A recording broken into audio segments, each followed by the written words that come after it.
ស្រុកឆ្ងាយចិត្តហៅថាវត្តត្បែងមាននាមផ្លូវការបញ្ញត្តិជាក់ស្ដែងកំណត់តាំងតែជាវត្តក្តីបេងអោវត្តក្តីបេងបុរាណអាចារ្យលោកដំណាលប្រាប់ចងចាំសារស័ព្ទនៅនៃវត្តត្បែងដែលជាដែនដីអ្នកតាក្តីបេស្លាប់មិនវង្វេងចងចាំមិនភ្លេចចងចាំមិនភ្លេច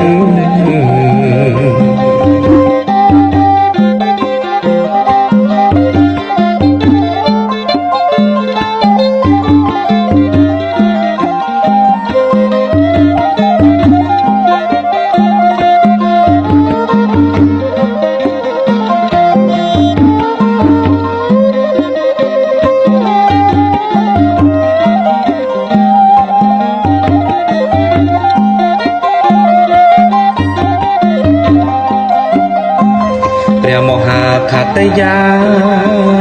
ចន្ទរាជាទ្រង់តាំងបញ្ជាទ័ពហាត់ជានិច្ចកំណត់ទីតាំងបីបានរំលេចคล้ายឈ្មោះជានិច្ចវត្តអិននិមិត្តវត្តអិននិមិត្តគុំត្បែងស្រុកកំពង់ស្វាយញាតិមិត្តចិត្តឆ្ងាយតែងតែស្គាល់ពិតទីតាំងច្បាំងលាស់វត្តអិននិមិត្តមានមិនប្រឌិតខេត្តកំពង់ធំខេត្តកំពង់ធំ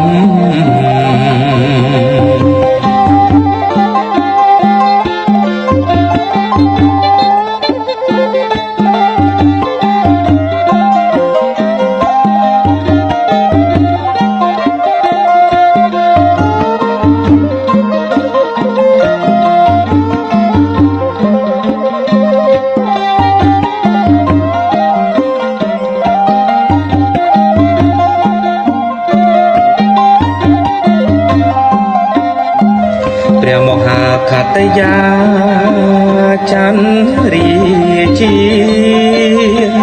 ទ្រង់តាំងបញ្ជាទ័ពហាត់ជានិច្ច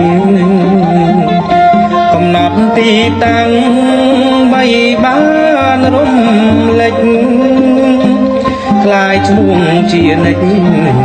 វត្តអិននិមិត្តវត្តអិននិមិត្តគុំត្បែងស្រុកកំពង់ស្វាយញាតិមិត្តចិត្តឆ្ងាយតែងតែស្គាល់ពិតទីតាំងច្បាំងលាស់វត្តអិននិមិត្តមានមិនប្រឌិតខេត្តកំពង់ធំខេត្តកំពង់ធំ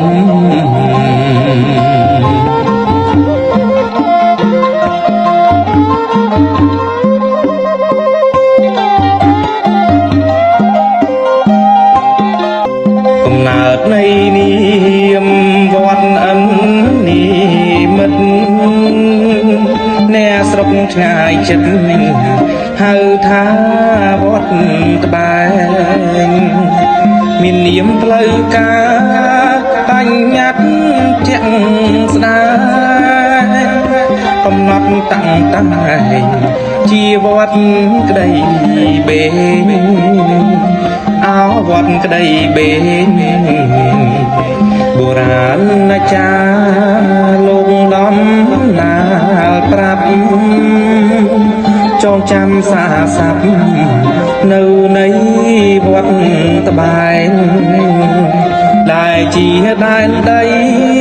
អ្នកតាក្ដីបេស្លាប់មិនវង្វេងចងចាំមិនភ្លេចចងចាំមិនភ្លេច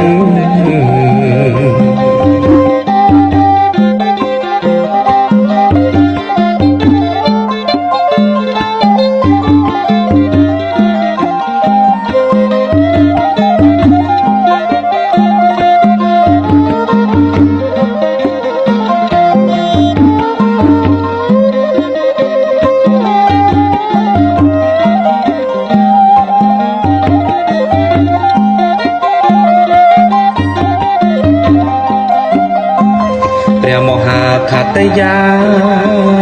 ចន្ទរាជាទ្រង់តាំងបញ្ជាទ័ពហាត់ជានិច្ចកំណត់ទីតាំងបីបានរំលេចคล้ายឈ្មោះជានិច្ចវត្តអិននិមិត្តវត្តអិននិមិត្តគុំត្បែងស្រុកកំពង់ស្វាយញាតិមិត្តចិត្តឆ្ងាយតែងតែស្គាល់ពិតទីតាំងច្បាំងលាស់វត្តអិននិមិត្តមានមិនប្រឌិតខេត្តកំពង់ធំខេត្តកំពង់ធំ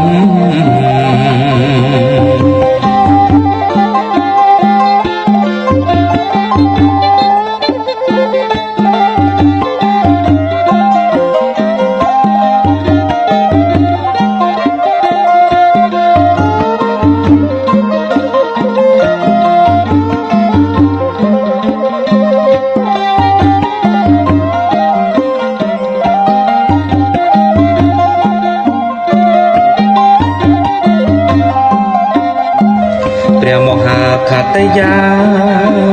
ចន្ទរាជាទ្រង់តាំងបញ្ជា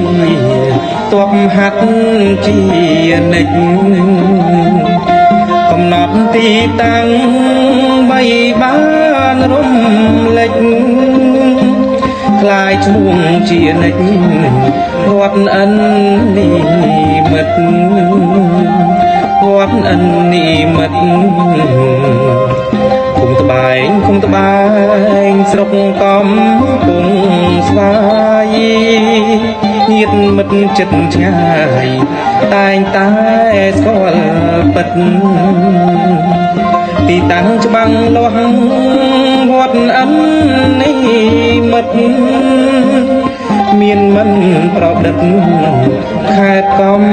ពង់ធំខេត្តកំពង់ធំ